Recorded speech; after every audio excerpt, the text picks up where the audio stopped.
네, 감사합니다. 그리고 반갑습니다. 올해가 저희 학교 개교 50주년인데요. 또 신년을 맞이해서 또 우리 학교 이렇게 홍보 영상을 또 예배 시간 가운데 또 소개해 주셔서 제가 더 감동받고 이 자리에 섰습니다. 사실은 오늘 시간이 좀 부족한데 저기 홍보 영상에 나와 있는 그 한 부분을 제가 조금 설명을 드리고 싶어서 그 부연 설명을 전하면서 좀 설교를 시작하겠습니다. 우리 학교의 초대 이사장이 한경직 목사님이시고요. 그 초대 이사장 그리고 초대 원장이 마삼락 박사님이신데, 마삼락 박사님의 영어 이름은 사무엘 마페 주니어십니다. 근데 이 두 분이 어떻게 연결이 되냐면은, 사실은 한경직 목사님이 그 예수를 믿게 된 계기가 1890년에 미국 북장로교 파송으로 사무엘 마펫, 그러니까 아버지입니다. 사무엘 마펫, 한국 이름으로는 마포 삼열 목사님이 1890년도에 평양으로 오시게 되고요. 그래서 이북 지역을 중심으로 엄청난 선교를 하시게 됩니다. 그때 여러분 아시는 것처럼 여러 이기풍, 깡패였던 이기풍이라든지 여러 사람들을 전도해서 회심시켜서 신학생으로 키워서 초대 우리나라 첫 장로회 신학교 졸업생을 배출하지 않았습니까? 그 가운데 사무엘 마펫 선교사님이 전도하신 가정 가운데 하나가 평안남도 간성에 있었던 한경직 목사님의 조부와 아버지를 전도하셨어요. 그래서 그 집에서 태어난 어린아이가 한경직이고요. 그 한경직 소년이 평양 숭실학교를 졸업하고 미국 프린스턴으로 유학을 가게 되고요. 그 전도하셨던 사무엘 마펫, 마포 삼열 목사님의 다섯 번째 아들이 마삼락 사무엘 마펫 주니어가 됩니다. 그래서 이 두 분이 선대에서 이루셨던 한국 선교의 그 씨앗을 어떻게 보면 우리 학교에서 다시 만나서 열매를 맺게 돼서 시작한 게 우리 학교예요. 그래서 이사장이 한경직 목사님, 초대 원장이 마삼락 사무엘 마펫 주니어, 이렇게 시작하게 된 게 50년 전에 우리 학교입니다. 그래서 50년 동안 외국인 학생들을 초청을 해서 전액 장학금으로 한국교회가 사실은 키우는 겁니다. 그래서 키워서 다시 파송할 때 마치 사무엘 마펫 선교사가 전도를 해서 한경직이라고 하는 한 소년이 자라서 한국교회의 큰 정말 사역자가 인물이 된 것처럼, 저희가 키웠던 학생들이 고국에 돌아가면 그곳에서 또 교수나 목회자나 또 전문인 선교사로 큰 열매를 맺고 있는 것이 지금 우리 학교가 그동안 뿌린 씨앗과 열매라고 말씀드릴 수 있겠습니다. 이렇게 신년을 맞이해서 오늘 우리와 함께하고 있는 이 모색골 교회에 와서 말씀을 전하게 되어서 감사하게 생각합니다. 이제 설교를 시작하겠습니다.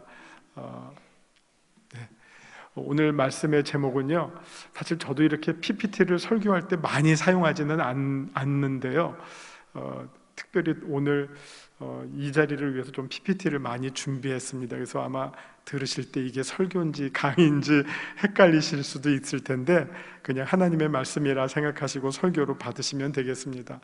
오늘 말씀의 제목은 자기 사용 설명서, 그리고 이제 밑에 부제를 보시면 하나님 사용 설명서에서 자기 사용 설명서로, 이게 도대체 무슨 소린가 아마 그런 생각이 드실 겁니다. 우리 모든 사람들은 다 자기가 필요로 하는 대상이 있고 물건이 있습니다. 예를 들면 우리 한번 살림살이를 한번 예를 들어 보겠습니다. 우리 살림살이를 하다 보면 아주 필수적으로 필요한 게 몇 가지가 있어요. 그리고 이것들로 인해서 우리 대한민국뿐만 아니라 전 세계적으로 여성 해방이 일어났다고 생각합니다. 뭐가 있을까요? 일단은 가스레인지도 중요해요. 여러분, 가스레인지가 없었을 때 옛날에 어떻게 밥해 먹었습니까? 골로 있었죠. 그 전에 연탄불 있었죠. 그 전에는요, 장작. 여러분, 장작으로 밥 짓는 거랑 지금 가스레인지로 요새 또 가스레인지도 넘어가서 또 인덕션까지 나왔는데, 그렇게 밥 짓는 걸 한번 그 주부의 입장에서 생각해 보세요. 빨래하는 거, 세탁기의 등장이 얼마나 주부를 자유롭게 했습니까? 요새 또 세척기까지 있죠. 설거지로부터 자유하게 만들죠. 청소 한번 생각해 볼까요? 빗자루질, 걸레질. 근데 이 청소기의 발전도 가히 놀라운 것 같아요. 진공청소기가 등장하더니, 무선이 또 등장하더니, 요새는 청소기에 걸레까지 들어가 있는 청소기가 엄청나게 붐을 일으킨다고 하고 있습니다.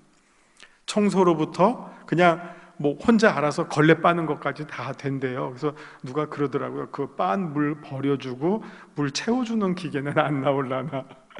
그 정도로 정말 우리가 필요로 하는 기기의 발전이 놀랍습니다. 그런데 기계가 발전하면 발전할수록요, 꼭 우리가 무엇을 익혀야 되냐면요, 제품 사용 설명서입니다.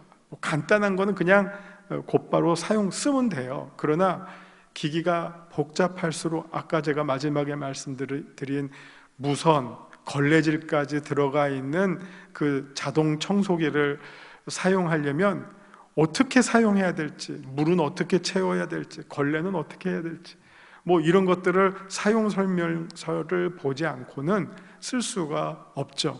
내가 목적하는 바, 내가 사용하고 싶은 용도와 방향과 그 쓰임새를 거기에 맞춰서 사용 설명서를 잘 숙지한 후에 그 제품을 사용하게 됩니다. 우리가 인생을 살면서 아까 지금 제가 가전제품을 예로 들었는데, 우리가 수없이 당면하는 많은 문제와 필요가 있습니다. 근데 많은 문제들은 아까 세탁기 사면 되고요, 청소기 사면 되는 걸로 해결이 될 수 있지만, 어떤 것들은 돈으로 해결이 안 되는, 정말 우리 인간 한 사람의 능력 혹은 여러 사람이 힘을 합쳐도 해결할 수 없는 우리 인간 능력 너머의 문제들, 그리고 그런 필요들이 여전히 있습니다. 그럴 때 인간은 좌절을 하고요, 뭔가 도움을 필요로 하고요, 자기 인간의 한계를 깨닫게 됩니다. 그래서 절대자를 찾고 종교에 귀의하고, 또 우리들처럼 하나님을 믿고 하나님을 신뢰하고 하나님을 찾아오게 됩니다. 왜요? 그 하나님이 우리의 필요와 우리의 바람을 충족시켜 줄 수 있다라는 기대를 가지고 하나님께 다가오게 됩니다. 그리고 마음을 엽니다. 이 하나님께서, 내가 믿는 하나님께서 내가 가지고 있는 문제들을 해결해 주실 수 있을 거야. 이 기대를 가지고 하나님께 오게 됩니다. 마치 우리가 어떤 인생 살림을 하다가 어떤 필요가 있을 때 기기를 찾고 그 기기를 통해서 내가 가지고 있는 문제들을 해결했던 것처럼, 우리 인생이 어떻게 보면 좀 더 복합적이고 아주 어려운 숙제들을 하나님을 통해서 해결하려고 합니다. 건강의 문제가 있죠. 웬만한 건강은 우리가 잘 챙기거나 조절할 수 있지만, 어떤 한계를 넘어가면 이거는 방법이 없습니다. 병원에서도 해결할 수가 없는 그런 우리가 순간을 맞이하곤 합니다. 건강뿐만 아니라 돈도 마찬가지예요. 돈이라고 하는 것은 없어도 문제고요, 많아도 문제예요. 많은 사람이 절대로 만족하지 않습니다. 많은 사람들은 더 큰 고민을 하게 됩니다. 이 돈을 어떻게 할고, 투자 문제라든지, 투자한다고 다 아웃풋이 나옵니까? 투자했다가 날려버릴 수도 있어요. 돈에도 역시 자기의 예상을 벗어나는 결과가 얼마든지 있습니다. 주식 하는 대로 다 이익이 남기면 이 세상에 고민할 사람이 없죠. 전광판을 바라볼 일이 없죠. 우리 뜻대로 안 되는 일들이 많이 있습니다. 인간관계는 어떻고요? 사람과 사람 사이의 관계가 그렇게 쉽게 해결될 수가 없습니다.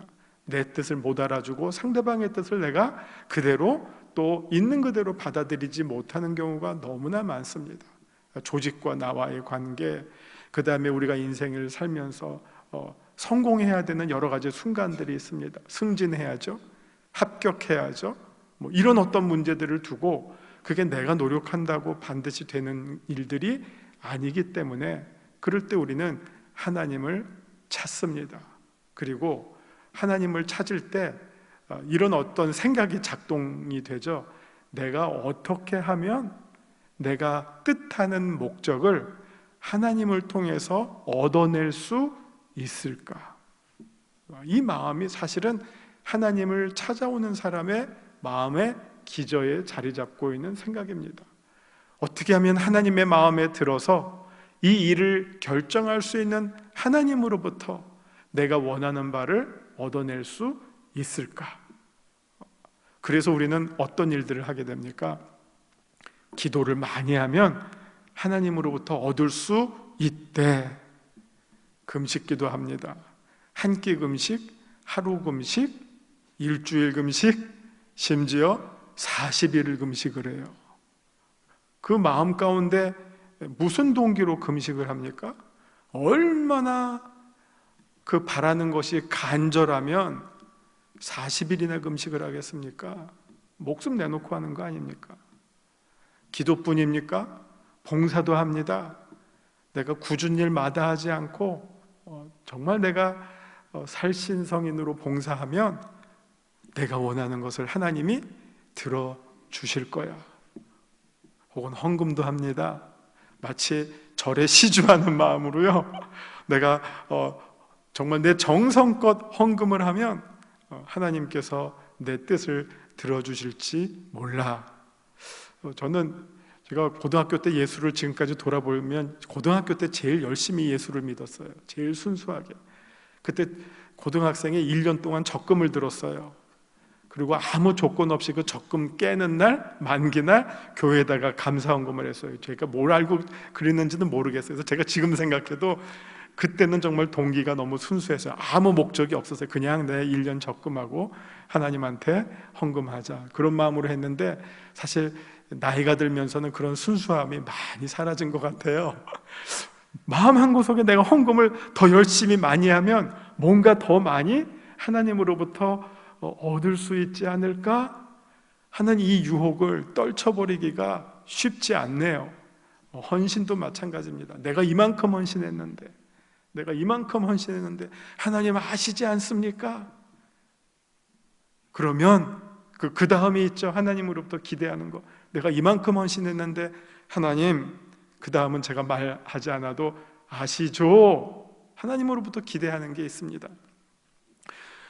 내가 기도를 하건 봉사를 하건 헌금을 하건 헌신을 하건 그 모든 것의 출발은 여전히 나의 목적과 나의 필요를 하나님을 통해서 얻기 위한 마음이 자리 잡고 있는 것이 사실입니다.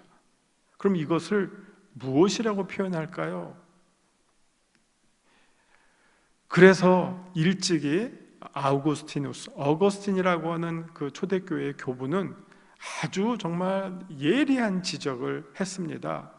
우리가 신앙심이라고 표현하고 있는 것을 두 가지로 한번 분류를 해봤어요. 어떤 사람은 하나님을 믿는다고 하는데 하나님을 사용하는 사람이 있고, 어떤 사람은 하나님을 향유하는 사람이 있다. 향유라는 말이 조금 여러분에게 어렵게 다가오실 수 있을 거예요. 한번 제가 설명을 해드릴게요. 사용은 나의 목적을 위해서 하나님을 써먹는 거예요. 그러면 누가 주인입니까? 내가 아무리 하나님께 기도하고 헌신하고 봉사를 해도요, 내 마음속에는 내가 여전히 주인이에요. 그리고 하나님은 나의 목적을 이루기 위한 힘 있는 도구일 뿐이에요. 그게 하나님을 사용이에요. 여기에는 하나님과 나와의 인격적인 만남이 아니라, 인격적인 관계가 아니라 조건 만남을 하고 있는 거예요. 이렇게 하면 하나님이 이렇게 해주지. 그 조건의 출발점이 뭡니까? 나예요. 나의 유익이에요. 그 나의 유익이 충족이 안 되면 하나님 소용없죠.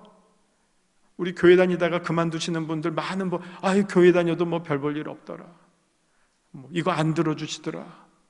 내가 그럼 뭐 굳이 여기 나와서 헌금할 이유도 없고 봉사할 이유도 없고 이 주일날 뭐 딴 데 놀러 가지 왜 교회에 굳이 올 이유가 없더라. 그 출발이 그러면 그게 충족이 안 되면 하나님을 사용하다가 용도 폐기해버리는 겁니다. 근데 하나님을 향유한다는 것은 뭡니까? 우리가 잘 아는 찬송가 있죠? 구주를 생각만 해도 내 마음이 좋거든. 제가 실명을 거론하기는 그렇지만 옛날에 어떤 그 두 영화 배우 사이에 연문 소식이 있었어요. 근데 우리가 보기에도 남자 배우는 좀 인물이 다른 배우랑 달리 성격파 배우에 속하는 배우예요. 그래서 사람들이 뭐라고 평가하냐면 저 두 사람은 진짜로 사랑하는가 보다, 그렇게 표현했어요. 왜? 어떤 조건에 끌린 건 아니거든요. 외적 조건에 끌린 건 아니거든요. 나이 먹을수록 결혼이 왜 어렵죠? 점점 조건이 많아져요. 제일 용감한 결혼하는 친구들은 제가 학교에 있으니까 학교에 있는 캠퍼스 커플이 결혼할 때 제일 용감해요. 그냥 요 양평 여기 학교 앞에 그냥 원룸 하나 월세로 얻어서 그냥 결혼 시작하더라고요. 그러면 결혼을 못할 일이 뭐가 있습니까? 아무것도 따지지 않아요. 그냥 결혼이에요. 나 네가 좋고 오빠가 뭐 내가 좋고 해가지고 그냥 신혼살림 시작해요. 근데 여러분 밖에서 나이 많아서 말하면 집안이 뭐니, 직업이 뭐니, 학벌이 뭐니, 인물이 뭐니, 점점 결혼하기가 어려워지죠. 조건이 많아지니까. 근데 향유라고 하는 것은 조건으로 발동하는 작동이 아니에요. 그냥이에요. 그냥 하나님 하면 그냥 눈물이 쭉 나오고 마음이 편해지고 평안이 찾아오고 뭔가에 나도 모르게 그냥 끌려가는 거. 거기 무슨 조건이 있어요? 그래서 감사하는데 무슨 이유가 있죠? 감사 외에 아무것도 없죠. 그게 향유예요. 그래서 어거스틴은 수많은 사람들이 다 신앙을 갖고 있다고 하는데 딱 두 가지로 나누어서 분석을 했던 거예요. 하나님을 사용하려는 사람이 있느냐, 아니면 하나님을 즐기려는 사람이 있느냐. 그래서 시편에 하나님을 사용하는 표현은 하나도 없어요. 근데 시편에 뭐가 있죠? 내 영혼이 즐거워서 rejoice예요. 그래서 하나님을 찬양하는 거예요. 심지어 코카콜라에도 뭐라고 나옵니까? 인조이 코카콜라죠. 하나님을 인조이하는 사람, 그게 참 신앙인이라는 거예요. 하나님을 사용하려고 어디 빈틈이 있을까? 그렇게 다가오는 게 아니라 그냥 하나님을 보고 인조이하는 거예요.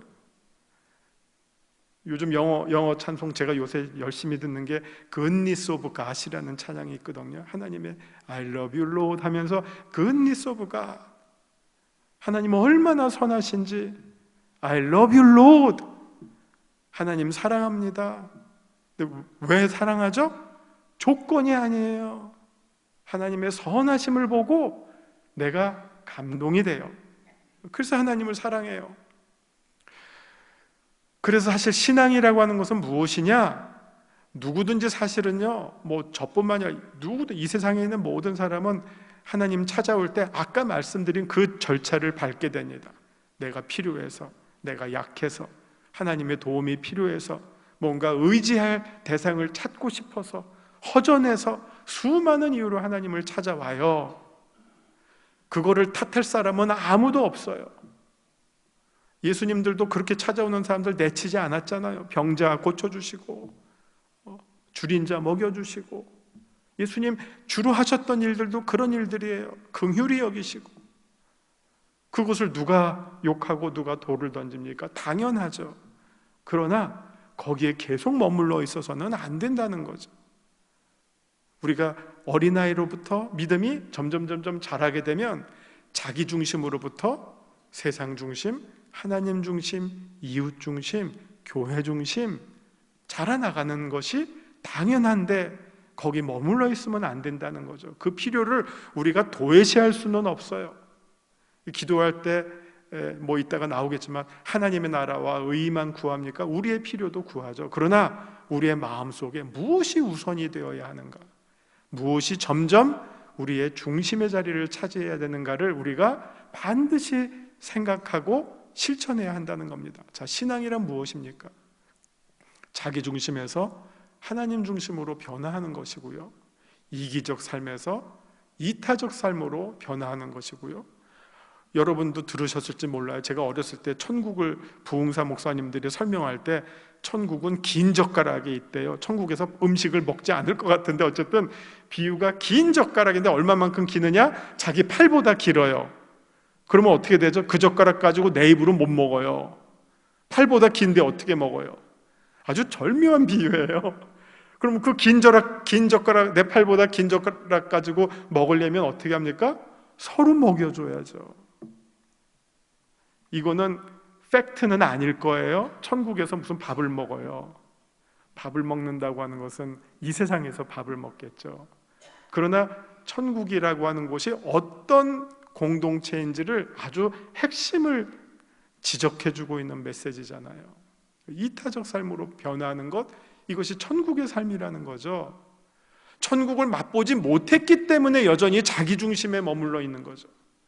그러나 천국의 은혜를 우리가 꿈꾸고 누린다면 얼마든지 이타적 삶으로 바뀔 수가 있는 것이죠. 뭐 바꾸라고 해서 바꾸는 게 아니라 바뀌어질 수밖에 없는 것이죠. 조건적 관계에서 무조건적, 내가 누구를 도와줘도 내가 이거 도와주면 얘가 나중에 날 도와주겠지? 그거 아니에요. 그냥 그 사람이 불쌍해서, 그 사람이 뭔가 도움을 필요로 해서 그냥 내가 값없이 도와주는 거예요. 그게 무조건적인 사랑이죠. 나의 행복과 성공, 만족으로부터 이제는 하나님의 나라와 하나님의 뜻과 하나님의 의를 위한 삶. 너무 제가 볼 때 이게 좀 죄송하지만 한국교회 성도와 다른 기독교 문화가 오래된 나라의 성도와 좀 이 비교를 해보면 조금 다른 걸 제가 느꼈어요. 제가 한 10몇 년 전에 우리 학교에서 영국으로 선교를 갔는데 영국 그 지역교회 성도들과 같이 공동 기도를 했는데 그때 제가 충격을 받은 게 이 사람들이 내놓는 기도 제목이 글로벌한 거예요. 전 세계적인 거였어요. 우리 같으면 이렇게 구역에 모여서 무슨 기도 제목 내놓습니까? 우리 아들 요번에 대입 수능 봅니다. 뭐 있습니다. 우리 남편 승진합니다. 누구 아픕니다. 이거 가지고 그렇죠. 우리가 같은 마음으로 다 기도해요. 나쁘다는 말이 아닙니다. 그런데 그 사람들은 그런 기도보다 지금 뭐 르완다에서 내전이 일어났는데 뭐 여기에 평화가 오도록, 또 어떤 지역에 우리 크리스찬들이 무슬림한테 핍박받고 있다는데 정말 그곳에 하나님의 위로와 도움이 임하기를, 그런 기도 제목들을 내놓더라고요. 그래서 제가 이거 기도 내용이 너무 다르다. 우리는 조금 너무 자기중심적인 거에 너무 매몰되어 있구나. 하나님이 이거 다 들어주신다고 했는데 먼저 그의 나라와 그의 의를 구하면 이 모든 것을 더해 주신다고 했는데 우리는 조급증이 빨리빨리가 있어서 그렇게 순서를 못 정하고 우리 거 먼저 해야지 그 다음에 하나님 거로 간다. 하나님 거로 갈 시간과 여유가 안 생기죠. 매일 우리 거에 매몰되어 있기 때문에 그런 어떤 아쉬움이 있었습니다. 나의 필요보다 하나님의 필요를 내가 더 우선시한다면 그만큼 나의 신앙이 커가는 거죠. 그래서 우리 이 마태복음 6장 이거 산상수훈 쭉 이어지는 말씀 아닙니까? 그 앞에 너의 필요와 우리의 필요를 다 걱정하지 말라요. 너 입을 거 먹을 거 걱정하지 말라. 새를 봐라. 들에 핀 꽃을 봐라. 하나님이 다 먹여주신다. 입혀주신다. 이 삶의 문제를 가지고 무엇을 먹을까 무엇을 입을까 전전긍긍하는 거, 이거는 하나님을 모르는 이방인들이 하는 일이야. 하나님의 자녀들은 그런 거 가지고 걱정하지 마. 더 큰 거, 더 중요한 거를 걱정해. 먼저 너희가 하나님의 나라와 의를, 하나님의 뜻을 구하는 기도를 해봐. 그러면 이 소화적 신앙에서 훨씬 벗어나. 하나님이 어련히 모르실까 봐 너희의 필요를 다 아신다. 근데 거기에 매달려서 전전긍긍하는 신앙생활보다는 하나님의 예수님께서 주기도문 얼마나 멋진 기도를 가르쳐 주셨어요. 뜻이 하늘에서 이루어진 것처럼 땅에서도 이루어지게 하소서. 그리고 그 기도를 우리가 한단 말이에요. 남이 하는 게 아니에요. 우리가 그렇게 기도를 해요. 뜻이 하늘에서 이루어진 것처럼 땅에서도 이루어지게 하소서. 그럼 그 다음에는 말 안 했지만 어떤 내용이냐? 내가 그 뜻을 이루는 도구가 되겠습니다. 나를 사용하소서라는 말이죠. 뜻이, 하나님의 뜻이 이 땅에서 이루어질 수 있도록 나를 사용하소서라는 기도를 우리가 주기도문에서 하고 있다는 겁니다. 존 F 케네디, 미국의 3대 유명한 연설이 있대. 마틴 루터 킹, 그다음 에이브람 링컨, 그다음에 존 F 케네디 3대 연설이라고 하는데, 존 F 케네디가 연설한 것 가운데 어떤 공동체에 꼭 필요한 물, 여러분 아마 영어 공부하실 때도 많이 보셨을 거예요. 국가가 나를 위해서 무엇을 해줄 것인가를 묻기보다 내가 국가를 위해 무엇을 할 것인가를 자문해보라. 이게 공동체와 개인과의 관계, 국가와 개인의 관계에 그 위치를 바꾸는 거잖아요. 우리가 내가 이만큼 세금 내는데 뭘 받아 먹을까? 오케이, 받을 건 받아야죠. 그러나 더 중요한 건 내가 국가를 위해서 뭘 할 수 있지? 이게 애국심의 발로라는 거예요. 저 때가 그 애국심이 발동되기가 아주 필요한 시기였어요. 미소 갈등 사이에서 쿠바 위기라든지 이런 여러 가지 국제 관계상 미국이 어떻게 보면 미국인 됨의 정체성에 어떻게 보면 불을 지필 때였거든요. 그때 케네디가 저 연설을 한 거예요. 국가가 나에게 뭘 해줄까? 그냥 이건 다 이루고만 있는 거죠. 입만 벌리고 이루고만 있는 거죠. 뭘 해줄까? 뭘 받아 먹을까? 공짜가 좋아, 이러는 거 아니에요. 그런데 그때 여러분, 내가 국가를 위해서 무엇을 할 것인가를 한번 생각해 보세요. 제가 요새 생각하는 게 있어요. 여러분 다 아시는 찬송이에요. 당신은 사랑받기 위해 태어난 사람. 아마 대한민국 교회 안 다녀도 다 아는 찬송이죠. 안 다니는 사람도 아는 찬송이죠. 얼마나 그 삶의 외로움과 또 곤궁함이 있었으면 정말 자기가 존중받기를 원하는 마음을 어떻게 보면 복음을 통해서 전하는 아름답고 좋은 찬송이라고 생각하는데, 저는 이 찬송의 2절이 반드시 필요하다고 생각해요. 당신은 사랑받기 위해 태어난 사람. 그 사랑 우리가 알고 있지요자는 태초부터 쭉 나오잖아요. 2절은 어떻게 해야 될까요? 우리는 사랑하기 위해 거듭난 사람. 한번 생각해 보세요. 우리는, 여러분 다 사랑만 받으려고 그러면 누가 사랑을 해줘요? 나도 사랑해 주세요. 저도 사랑해 주세요. 우리 나 사랑받으려고 태어났었는데 누군가는 사랑을 해줘야죠. 그럼 누가 해줘요? 우리가 해야죠. 그리스도인이. 우리는 사랑하기 위해, 그 다음 뭐죠? 거듭난 사람. 우리가 은혜를 받고 거듭났다면 사랑하는 사람으로 바뀌어야 될 거 아니에요. 맨날 사랑만 해줘요. 교회도 맞죠. 교회 다니면서 맨날 교회가 나 위로해 주세요, 해주세요가 아니라 정말 내가 교회를 위해서 무엇을 할 것인가, 비록 내가 할 수 있는 영역 안에서 그거를 고민하고 그것을 실천하는 교회가 살아나는 교회 아니겠어요? 하나님이 내게 무엇을 주실 것인가 맨날 구하기보다 금식 기도를 해도 그 목적이 저거예요. 하나님 뭘 주십시오. 그게 아니라 내가 하나님을 위해서 무엇을 할 수 있는 건가를 한번 찾아보자. 그래서 제가 그러면 왜 이런 생각을 할 수 있는가? 이유는 간단하죠. 하나님께서 내게 주신 은사들을 내가 찾고 감사합니다. 내가 하나님을 위해서 무엇을 할 수 있는지를 이제 비로소 묻게 됩니다. 내가 하나님을 위해서 무엇을 할 수 있는지를 찾고 준비합니다. 하나하나. 어떤 거는 곧바로 할 수 있는 것도 있지만 어떤 거는 좀 시간을 두고 준비해야만 할 수 있는 것들도 있습니다. 그래서 내가 하나님의 영광을 위한 도구로 쓰여지게 됩니다. 그 다음에 제가 하나의 예를 들게요. 저거는요 1992년에 대한민국 뉴스에 나왔던, 여러분들 아마 여기 어르신들 많이 계시니까 기억하실 거예요. 캄보디아 밀림에서 숨어 지냈던 훈 할머니, 저분은 위안부예요. 일제강점기 때 위안부로 끌려갔는데 어찌어찌하다가 캄보디아까지 흘러갔어요. 그런데 일본군이 철수하면서 버리고 왔어요.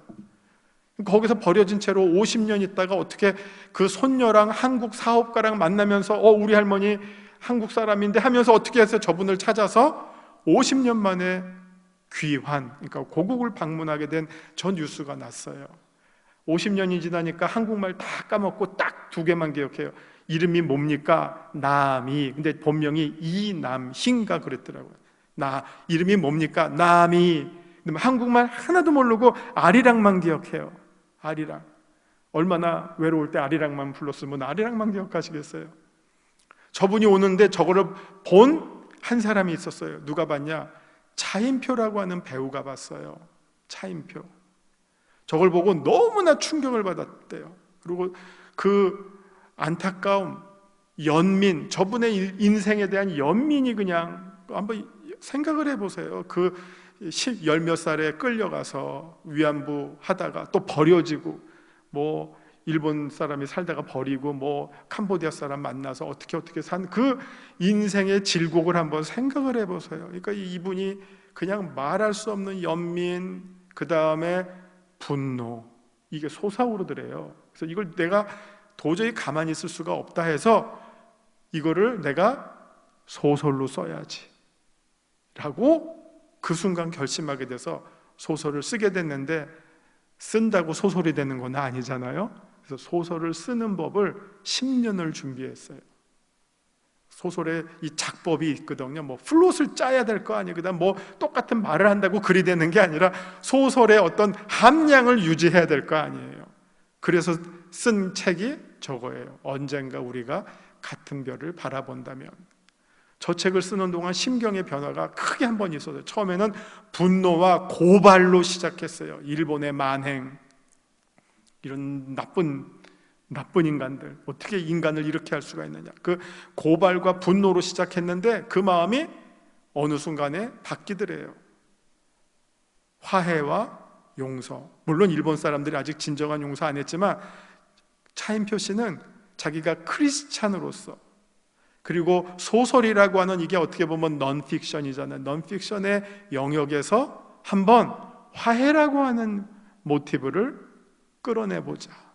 그래서 저 제목에 묘하죠. 언젠가, 이건 지금이 아니에요. 언젠가, 썸데이예요. 언젠가 우리가 같은 별을 바라본다면, 뭐 한국 사람과 일본 사람이, 혹은 피해자와 가해자가 같은 별을 바라본다는 것은 화해잖아요.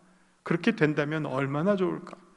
뭐 저 소설 안에는 그 황순원의 소나기와 같은 그 애틋한 사랑의 이야기에서부터 이 일제 강점기 하에 여러 가지 뭐 호랑이 사냥, 뭐 백두산을 무대로 여러 가지 스토리가 정말 재밌게 돼 있으면서도 메시지가 분명해요.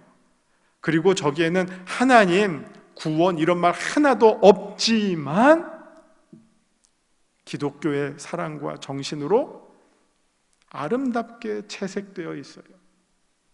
그래서 옥스퍼드 대학 한국학과에서는 저 책을 필독서로 지정을 했대요. 한국을 알려면 저 책이 아주 필수적인 거예요. 역사를 알 수 있죠. 그 다음에 그 역사 속에서 우리나라 사람들이 겪었던 그 아픔과 갈등과, 그런데 그 다음에 미래를 향한 화해의 메시지까지 던져주고 있으니 얼마나 좋아요.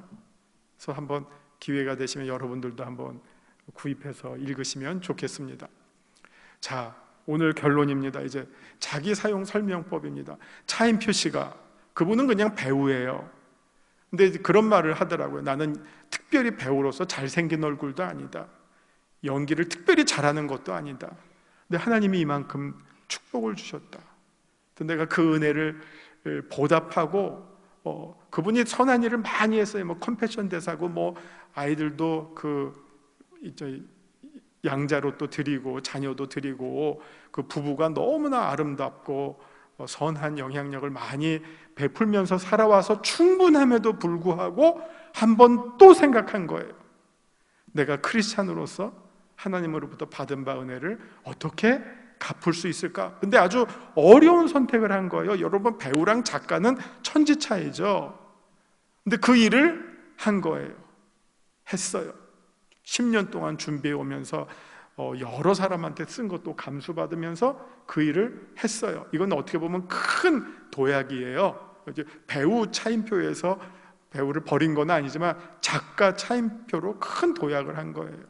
그러나 그 시작에는 내가 하나님의 나라와 하나님의 의를 위해서 무엇을 할 수 있을까?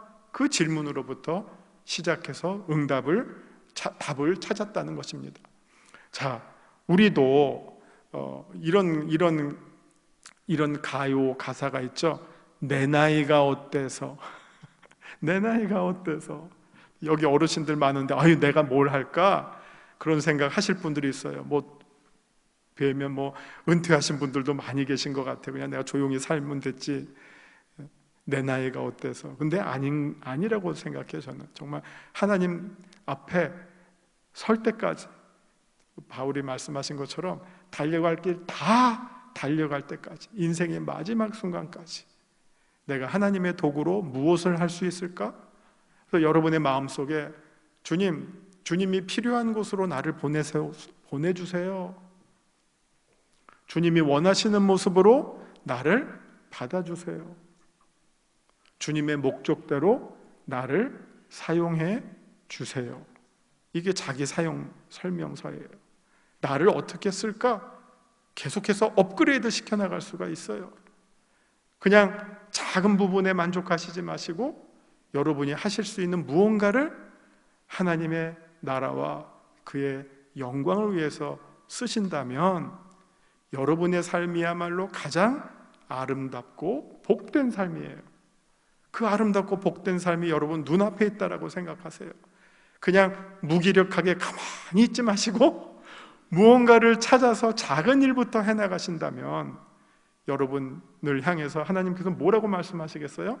착하고 충성된 종아, 내가 작은 일에 충성했으니 내가 큰 상을 주겠다. 얼마나 아름답고 복된 삶입니까? 이 삶으로 여러분을 보내드리겠습니다. 초대하겠습니다. 감사합니다. 기도하시겠습니다. 하나님, 또 우리 아신대 캠퍼스 안에서 모색골 공동체 교회 성도님들과 귀한 성도의 교제를 나누게 하시니 감사드립니다. 하나님의 뜻 안에서 세워진 우리 학교가 50년 동안 맡겨진 일을 감당해 왔습니다. 이곳에서 함께 예배드리는 우리 귀한 성도님들도 하나님의 나라와 하나님의 영광을 위하여 우리 자신을 하나님께 드리고 사용하는데 주저하지 않는, 용감하게 나서는 그런 귀한 성도님들 되도록 하나님 은혜 내려 주옵소서. 예수님 이름으로 기도합니다. 아멘.